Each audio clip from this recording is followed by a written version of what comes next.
Welcome to the Vine Resources Podcast Show.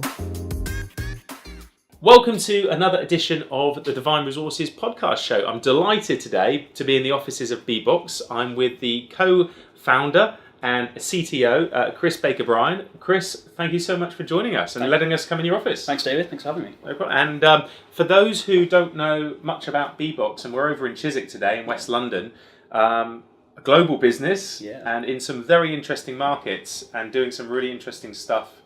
Please tell us a little bit about BBoXX. Yeah, sure. I'll tell you about what we do. So BBoXX is what we describe as a next generation utility company. So we try and provide energy services to clients in the developing world that don't have access to reliable electric power. So our primary focus is on Africa, where we have some 500 employees based locally down there, providing energy services to off-grid households and businesses who lack access to reliable power.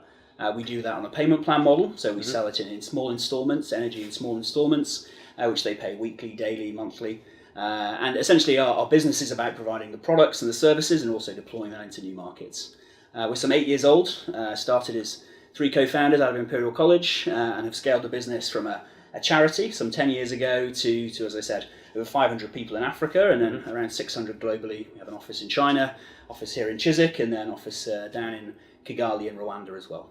Fantastic. And in terms of, the type of, or how it perhaps came about, what was the moment that the business came about? There was obviously a problem that you identified. Yeah, so some 10 years ago we started, whilst we were finishing up our degrees actually at university, we were doing some charitable projects based down in Rwanda looking at how to improve access to energy in those markets. Developed this solution which we took to a village over the course of a summer. And then we came back from that sort of process and realised actually there's a lot of people wanting to develop this solution in their own market, in their city, in their village, in their town, and wherever it might be. We had so many requests coming in from all over the world, and we thought, okay, maybe now is a chance to really turn that charitable project into something that we can really scale as a business, take on investment, develop the ideas and the products, and then try and scale it into more markets. So BBoXX was born in March 2010. And since then, we've been developing, testing new ideas, scaling into new markets. We focused on Rwanda and Kenya as our first two for many years, but over the last few years, we've really expanded. Togo was one of the big markets that we've expanded into recently, and we've had some recent news there with EDF coming on board to take over 50% of our operation in Togo, which has been a great validation of our business model and helps us really scale. These are some of the things that we're working on, and in terms of that core idea, though, of providing access to energy for your off-grid household, that still remains, the core of our mission. Providing access to energy is really important for BBoXX, and all of our employees go through that process of understanding our customer, really getting on the ground early on in their journey with the company, so that they know who our customer is and they can develop the best products and services for them. Now, not everyone is working with companies in developing markets as such. I'm just curious if there was one or two things that you'd say the biggest challenges for you in working on the ground with those customers, managing communications. What have they been? Yeah, I mean, a lot of it comes back to the people that you need to find to employ there. It's not, we haven't got the luxuries we do in Chiswick and West London of the market for software developers, operational business developers. These are sort of things that we have a luxury here in terms of finding. But on the ground in East Africa, talent is a challenge, and so finding, recruiting, and retaining the best talent and making sure you can onboard them and bring them up through the business is really key for us. So we've got a talent acquisition program which we've been running for a number of years now across the business to help us find local talent within those markets, retain them, and essentially bring them forward within BBoXX. We also have a mobile workforce program, so getting people to move around those different offices globally helps the improve, motivation amongst the team. So that's one of the big important things that we've been working on recently as well. Now, obviously with Africa, the time zones are not too bad to the UK, but you've obviously mentioned China. Tell us what a typical day in the business looks like for you. Yeah, sure. So if I look at last week, for example, Monday we've got the typical review meeting, so looking at the numbers for the last week. One of the big strengths of BBoXX is really, the data-driven aspect of what we do. We're really about collecting information and using that to drive our business. So we're all about understanding numbers in terms of how many customers were installed, energy generated, where our issues were within the business. So that's your typical Monday.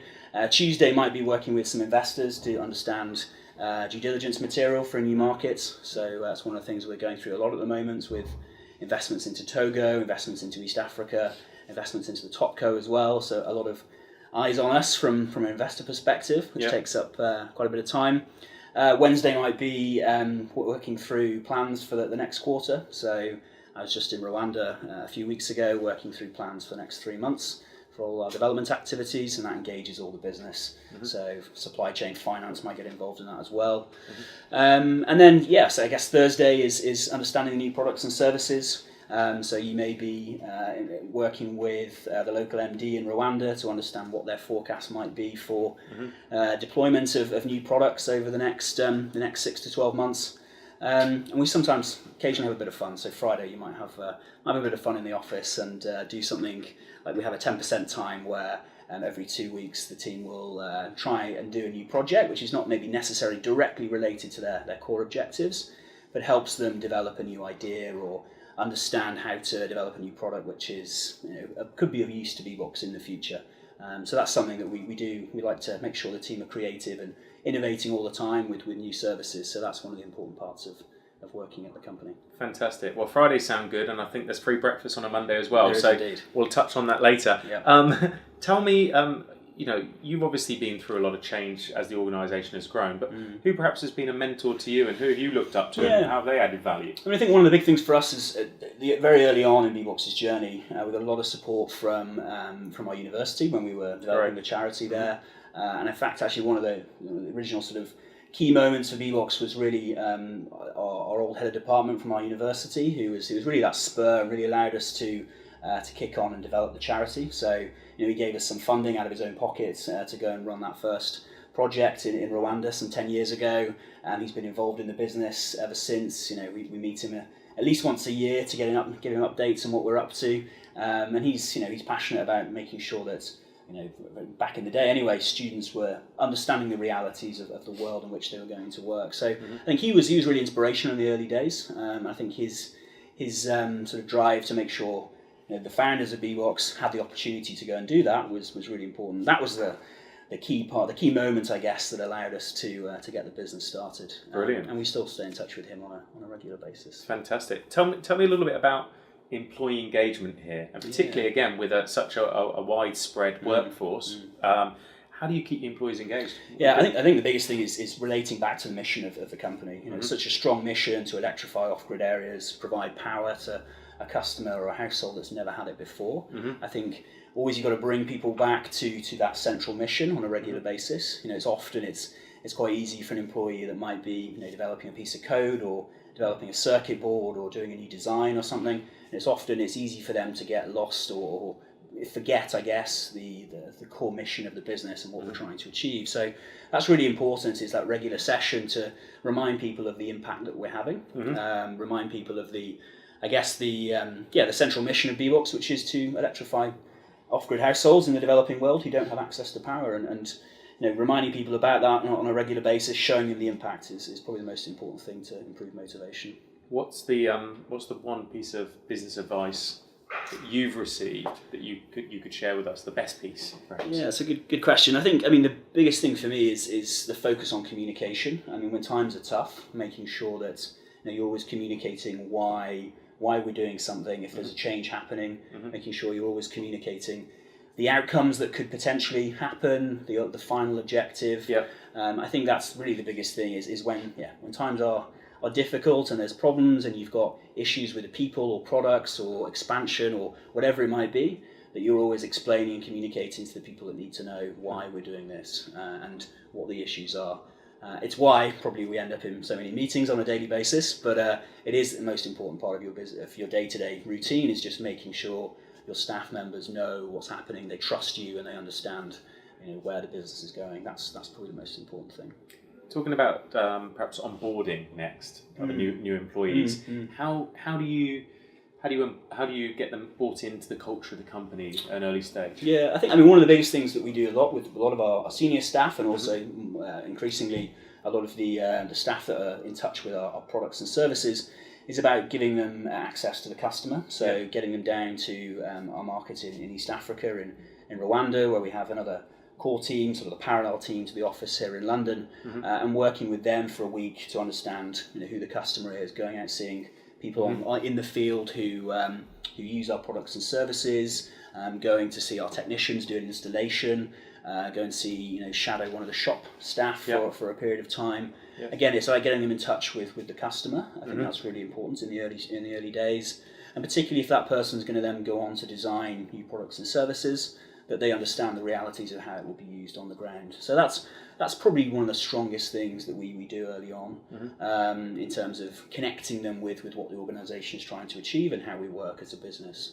And I think it's really exposure to as many people as possible. That's really important as well. In those first 1 month, 2 months, is get them talking to as many people, understand the challenges, get their insight into what's bothering them, so they can see how their impact will change the work of others that they're engaged with. So yeah, that's probably the first couple of things I would do as when an employee joins us, is really get them talking to as many people across the business, and then eventually get them to go on the ground and see the impact that we're having with the customer. How, in terms of that, and you talk about being on the ground, so would people do swap, as you say, swap around offices? They could be working at any one of those offices, whether China or in Africa or here. Yeah, it's pretty common. We've had where people go and do 2 or 3 months in Kigali from here. Great. That's a lady over the summer was doing that.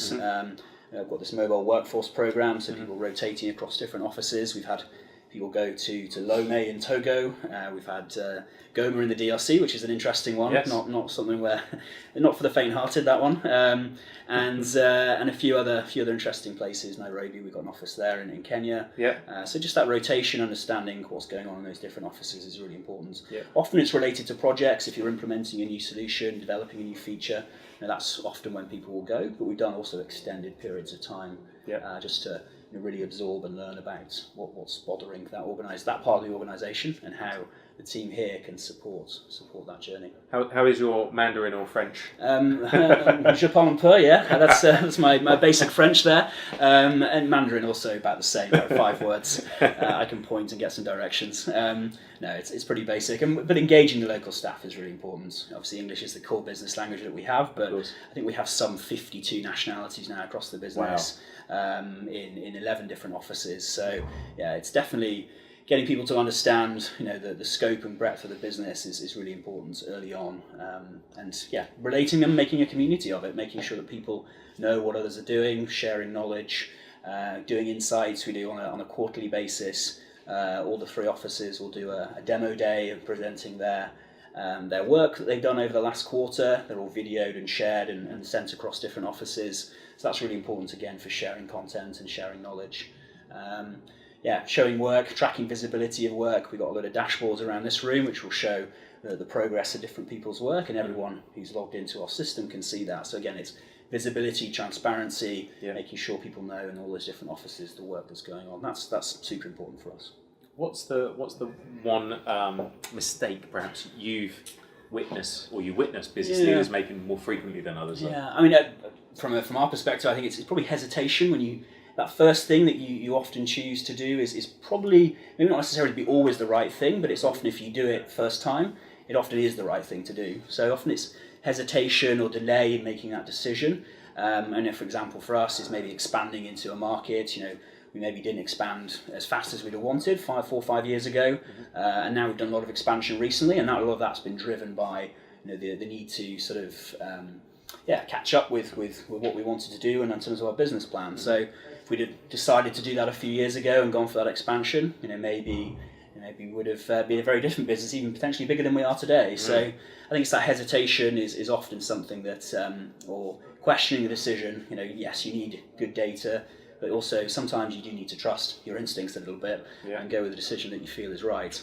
And that's probably the biggest thing that we've come up against, and we see our colleagues in other businesses making similar decisions. So trust your instincts, be brave, don't hesitate. If you think a decision is right, it often is, and go with your gut, and don't let people who potentially have a second view question that. And if you're the leader and you're the person in charge, make that decision and really push ahead. Now the business is coming up nearly to 9 years old, which is fantastic. Where do you see, if you look maybe 4 or 5 years into the future, where do you see the industry going as a first point? And the second question is, how do you think that will affect your ability to attract and retain the right talent? So I guess one of the biggest things in the energy sector in general, not just off-grid energy, and we, as I said, we describe ourselves as this next generation utility, so we see it broader than just energy. But one of the big things we see is I guess, making energy smarter. And it's been energy is often quite a dumb sector, but it's sort of a dumb process. It's not really using data as best as it could do. So I think particularly a data-driven innovation on the energy sector is going to be one of the biggest push forwards in the next few years. And that is going to change the nature of the people you hire. Already here, just in London, we have 7 or 8 people who are engaged in analysing our product data, understanding how it can be used to drive performance improvements and actions on the ground. But we see that accelerating over the next few years, and potentially, data-driven understanding of our customers, of our products, is going to become one of the major growth areas, I think, for this sector. So yes, that will change the nature of the people you hire. You're looking for more data scientists, more data analysts, data engineers, people who are comfortable processing large data sets and making decisions from them.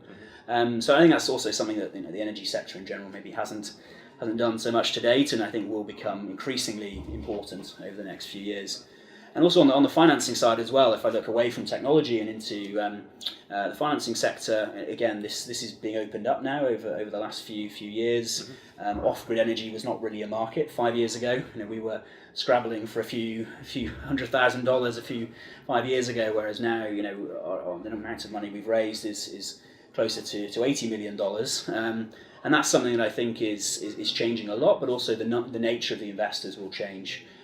So we've got people like Deutsche Bank coming on board now with us in Rwanda. We've got EDF coming on board with us in Togo. We're looking at some interesting creative financial solutions to really tackle this challenge, which is capital intensive. And I think there will be people who've got experience of financial markets in the developed world will be looking at this as the next growth area, and we will see some more creative financial instruments being developed for the off-grid world in the next few years, which I'm excited about, because this market does require quite a bit of capital to really make it scale, and that's something either partnering with local investors on the ground, or by working with investors at the top co level. These are the sort of things that we need to be doing on a regular basis to make sure that we can reach the millions of people that don't have access to reliable power. It will require quite a bit of money, and that's something that we do need to focus on as well. Chris, as a final question, if you had to give your 20-year-old self advice, looking back now, what's the one thing you'd say to yourself? I think it's that decisiveness, it's that bravery in decisions. I think backing yourself when times are tough. I think, and there's often times throughout the last 8 or 9 years when we've made decisions that we could have made faster. We could have made, again, it's hindsight and looking at what's happened and how the market has panned out. 5 years ago, as I said, the off-grid energy market didn't really exist, so a lot of the decisions we took, we would have probably taken a different one today. But it's being brave and bold in those decisions, backing yourself at all times, knowing that often if you're creating a business, but also, in our case, we're also helping to create the sector, because we're one of the earliest businesses in this space, that you often, you are potentially the expert in that area, and you should trust yourself and your decisions to really accelerate the business. And that's I think the biggest thing, is just make those decisions earlier, faster, and be braver and bolder in those choices. Fantastic. And Chris, look, thanks for sharing that with us and hearing the story as well.